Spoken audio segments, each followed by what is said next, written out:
都咳嗽啦，出去买些东西。白萝卜片，大号的雪花梨，切下来的肉，3个金桔切成口。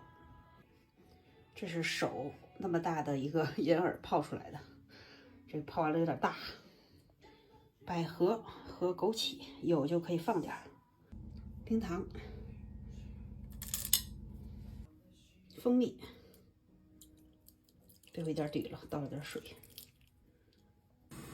来，今天又添了一个新东西，刚买的，长这个样子。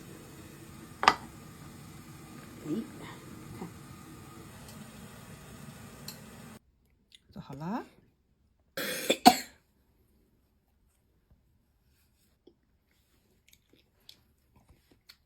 真好吃。